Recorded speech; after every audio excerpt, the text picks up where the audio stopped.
Hello दोस्तों, राधे कृष्णा। मैं नीलम तिवारी आप लोग का अपने चैनल राधे कृष्णा में स्वागत करती हूँ। उम्मीद करती हूँ आप लोग स्वस्थ होंगे, मस्त होंगे। माता रानी की कृपा सभी भक्तों पे बनी रहे। जैसा कि आप जान रहे हैं कि नवरात्र का पवित्र पर्व चल रहा है। इस दिन माँ के 9 रूपों की लोग पूजा अर्चना कर रहे हैं। तो माँ का जो तीसरा रूप है वो चंद्रघंटा रूप है। माँ का चंद्रघंटा रूप का पूजा भक्त इसलिए करते हैं क्योंकि ये रूप शत्रुनाश के लिए माता ने धारण किया था।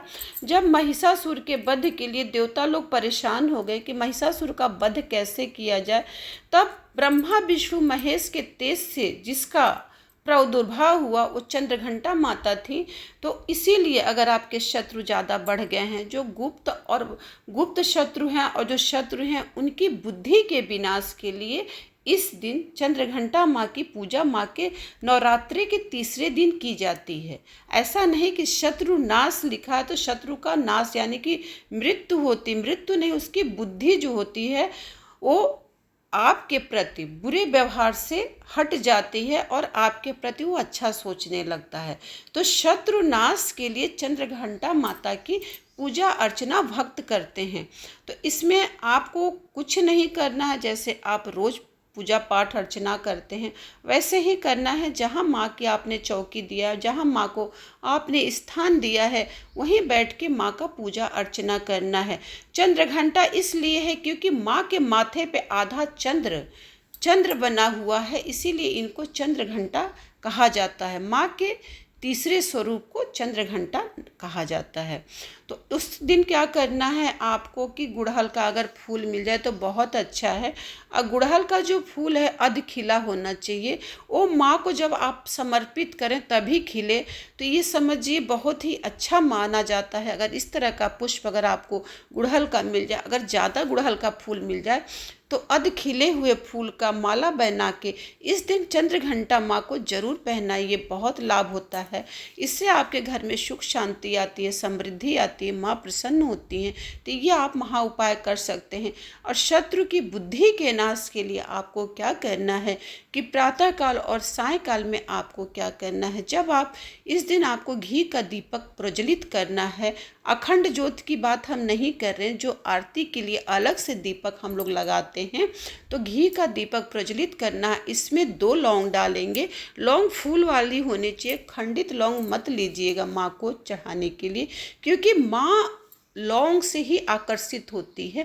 अगर आप माँ को प्रसन्न करना चाहते हैं तो माँ की जब आरती करें चंद्रघंटा माँ की, तो उसमें 2 लौंग आप जरूर डालिएगा, क्योंकि जोड़ा लौंग चढ़ाया भी जाता है और जोड़े लौंग से माँ की पूजा अर्चना भी की जाती है। इससे जो आपके शत्रु हैं, गुप्त शत्रु हैं, जिनको आपको पता नहीं, आपको अंदर अंदर ही वो खोखला कर रहे हैं, लेकिन आपको पता नहीं चल पा रहा कि आपका शत्रु कौन है, तो उस शत्रु की बुद्धि धीरे धीरे आपके प्रति जो है वो ठीक होने लगती है।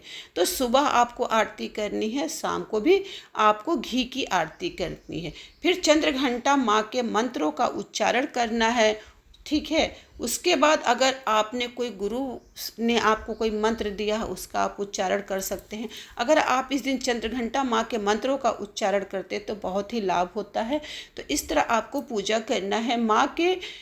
अगर आपकी जो मूर्ति चाहे फोटो जो आपने रखी उसमें माँ के अगर 9 स्वरूप हैं तो बहुत अच्छी बात है। नहीं है, अगर माँ दुर्गा की ही फोटो आपने रखी है, चाहे विग्रह रखा है, तो उसी में चंद्रघंटा का माँ का ध्यान करते हुए आप पूजा अर्चना करिए। क्योंकि आदि शक्ति माँ भवानी तो एक ही है। उन्होंने अपने आप को अलग विभूतियों में विभक्त करके कार्यों को किया है, क्योंकि हर कार्य के लिए उन्होंने अपने आप को अलग दिखाया है, ठीक है। तो ये महिषासुर के वध के लिए माँ ने चंद्रघंटा रूप धारण किया था। तो इसलिए आपको अगर आपके शत्रु, क्योंकि उन्होंने शत्रुनाश के लिए ही माँ ने ये रूप धारण किया था, इसीलिए शत्रुनाश के लिए इस दिन पूजा अर्चना की जाती है। माँ की पूजा अर्चना में आप भूरे रंग का वस्त्र पहनिए, ये और अति उत्तम है। नहीं है तो कोई बात नहीं, लाल धारण कर लीजिए। और प्रातःकाल पूजा करें, नहीं कर सकते हैं गृहस्थ आश्रम में हर चीज़ की छूट है। जब आपको टाइम मिले तभी आप माँ का भक्ति कर सकते हैं। ऐसा नहीं है कि आप सुबह ही आप भक्ति करिए, जब आपको टाइम मिलता है। देखिए गृहस्थ जीवन में ऐसा होता है कि पहले हमको दूसरों को संतुष्ट करना रहता है, फिर हम प्रभु का ध्यान करें। आप अंदर अंदर ही आप जो है मानसिक पूजा आपका चलते रहना चाहिए। उसके बाद जब आपको टाइम मिलता है तो माँ के पास बैठ के आप अपना पूजा अर्चना कर सकते हैं। 9 दिन के हैं तो सप्तशती का पाठ भी आप लोग कर रहे होंगे, तो उसमें भी वर्णन अच्छा अच्छा दिया है चंद्रघंटा माँ का। आप इस दिन ये पाठ भी कर सकते हैं। और इस दिन माँ को किस चीज़ का भोग लगता है, तो इस दिन देखिए माँ को जो है ना दूध से बनी हुई चीज़ों का ही भोग लगता है। अगर आप चाहें तो मखाने की खीर बना के माँ को भोग लगा सकते हैं। मखाने की खीर बनाते समय ध्यान रखिएगा उसमें इलायची का प्रयोग जरूर करिएगा। और नहीं तो कोई अगर आप मीठा बना सकते हैं अपने घर में दूध से तो दूध का बनाइए। नहीं कुछ कर सकते हैं तो अगर आपके घर में सुबह गाय का दूध आता है तो गाय के दूध का भी माँ को आप भोग लगा सकते हैं। जब गाय के दूध का आपको भोग लगाइए तो उसमें 2 दाना मिश्री अवश्य डाल दीजिएगा, क्योंकि ऐसे जो होता है दूध का भोग देवी देवता को नहीं लगाते हैं, उसमें मीठा जरूर डालते हैं। तो इस चीज़ का आपको ध्यान रखना है कि दूध में 2 दाना मिश्री आप डाल के माँ को आप चढ़ा सकते हैं।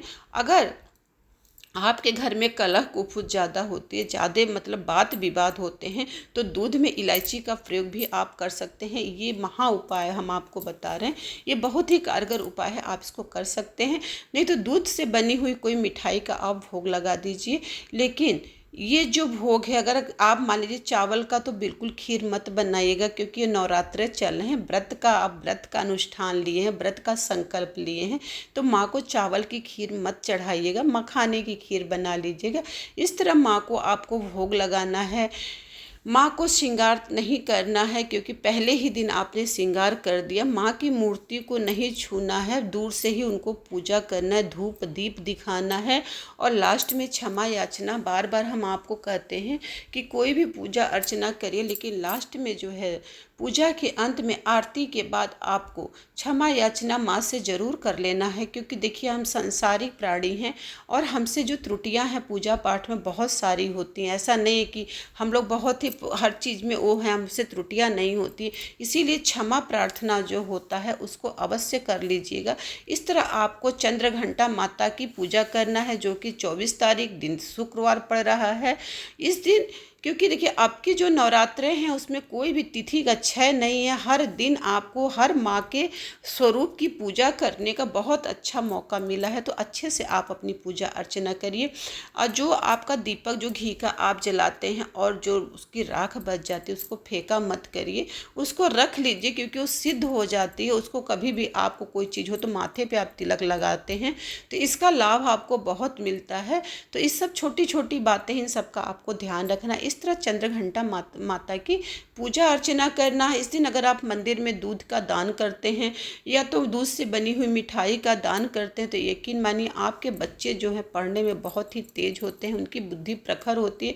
क्योंकि इस दिन दूध का दान खासकर ये शुक्रवार का दिन भी पड़ रहा है, तो इससे माँ लक्ष्मी की कृपा आप पे भी बरसेगी। क्योंकि जब शुक्रवार के दिन हम ये सफ़ेद चीज़ों का दान करते, खासकर दूध का दान करते, तो ये बच्चों के भविष्य के लिए बहुत अच्छा होता है। तो इस तरह जो माताएं हैं वो चाहे तो मंदिर में जाके दूध का दान कर दीजिए, मिठाई का दान कर दीजिए। तो इस तरह आप लोग को चंद्रघंटा माँ की पूजा करनी है। मैं अपनी बाड़ी को ही विराम देती हूँ। अगर मेरी वीडियो आप लोग को पसंद आती है तो नए हैं तो सब्सक्राइब कर दीजिए, और अगर पसंद आए तभी शेयर और लाइक कर दीजिए ताकि दूसरे लोग को भी इसका लाभ मिल सके। सभी लोगों को जय माता जी, धन्यवाद।